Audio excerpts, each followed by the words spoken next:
എല്ലാവർക്കും സ്വാഗതം. ഇന്ന് കുട്ടികൾക്കായി ഒരു ചെറിയ കഥ. മഹിഷിയുടെ ജനനം. ഇതാണ് കഥ. പണ്ട് ഗാലവ മഹർഷിയുടെ പുത്രിയായി ലീല എന്ന ഒരു മുനി കന്യകയുണ്ടായിരുന്നു. ലക്ഷ്മി ദേവിയുടെ അംശാവതാരമായിരുന്നു ലീല. തത്വജ്ഞാനിയായിരുന്ന ഗാലവ മഹർഷി തൻ്റെ പുത്രി ലീലയെ ദത്താത്രേയന് വിവാഹം ചെയ്തു കൊടുത്തു.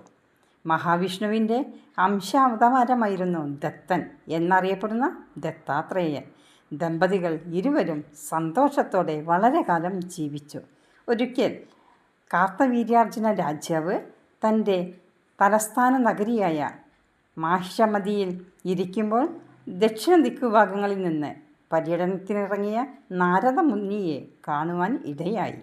നാരദരെ നന്നായി സൽക്കരിച്ച് പൂജിച്ചിരുത്തി രാജാവ് അദ്ദേഹത്തോട് ചോദിച്ചു, ലോകസുഖങ്ങളും മോക്ഷവും ഒരുപോലെ ലഭിക്കുന്നതിന് എന്ത് കർമ്മമാണ് അനുഷ്ഠിക്കേണ്ടത്? നാരദമുനി പറഞ്ഞു, ഭദ്രദീപ പ്രതിഷ്ഠ എന്ന കർമ്മം ചെയ്താൽ ഈ രണ്ട് കാര്യവും സാധിക്കാം. നാരദരുടെ ഉപദേശപ്രകാശം കാർത്തവീര്യാർജുനൻ പത്നി സമേതം നർമ്മദാ തീരത്തിൽ ചെന്ന് ഒരാശ്രമം കെട്ടി ഭദ്രദീപ പ്രതിഷ്ഠാവ്രതം ആരംഭിച്ചു. ദത്താത്രേയനായിരുന്നു കാർത്തവീര്യാർജുനൻ്റെ ഗുരു. യാഗാവസാനം സംപ്രീതനായ ദത്തൻ കാർത്തവീര്യാർജുനനോട് എന്ത് വരം വേണമെന്ന് ചോദിച്ചു.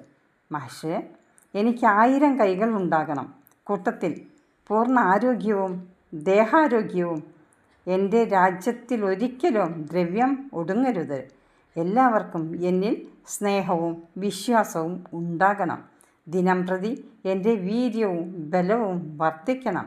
കൂടാതെ യോഗസിദ്ധി, ധർമ്മനീതി, ചക്രവർത്തിത്വം, സപ്തലോകാധിപത്യം ഇവയും എനിക്ക് വേണം. ദത്തൻ കാർത്തവീര്യാർജുനൻ്റെ അഭിഷ്ടപ്രകാരമുള്ള വരങ്ങൾ അത്രയും നൽകി. വരലബ്ധി പ്രാപിച്ച കാർത്തവീര്യാർജുനൻ 80,000 വർഷം രാജ്യം ഭരിക്കുകയുണ്ടായി. പൃഥ്വിയിൽ തൻ്റെ അവതാര ലക്ഷ്യം നിറവേറ്റിക്കഴിഞ്ഞ ദത്തൻ പിന്നീട് തപസ് ചെയ്ത് വിഷ്ണുവിങ്കൽ ലയിക്കാൻ തീരുമാനിച്ചു.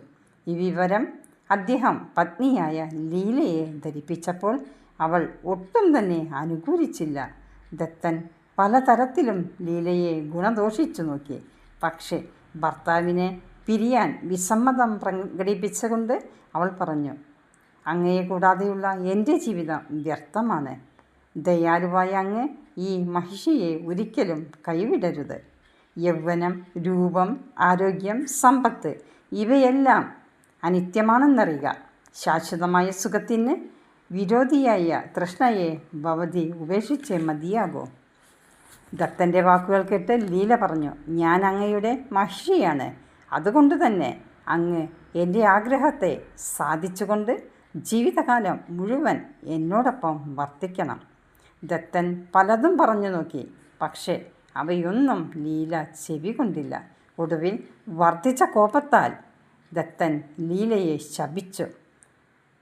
ഹേ മഹിളാരത്നമേ, എത്രയൊക്കെ പറഞ്ഞിട്ടും എൻ്റെ മുന്നിൽ നിന്ന് മഹിഷി മഹിഷി എന്ന് പറഞ്ഞ് നിലവിളിച്ചുകൊണ്ട് എൻ്റെ മാർഗം തടയാൻ ശ്രമിച്ച നീ മഹിഷരൂപത്തോടുകൂടി അസുരവംശത്തിൽ ജനിക്കാൻ ഇടയാകട്ടെ.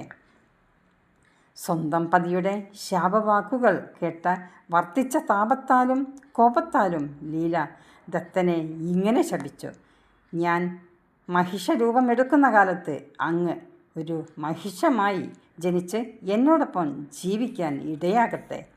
ലീലയുടെ എതിർശാപമേറ്റ ദത്തൻ പിന്നീട് ബ്രഹ്മലോകത്തേക്ക് പോയി. കാലങ്ങൾ പലതും കഴിഞ്ഞു. ദത്തൻ്റെ ശാപഫലമായി ലീല കരമ്പൻ എന്ന അസുരൻ്റെ പുത്രിയായി മഹിഷരൂപത്തിൽ ജനിച്ചു. ഇതാണ് കഥ. എല്ലാവർക്കും നമസ്കാരം.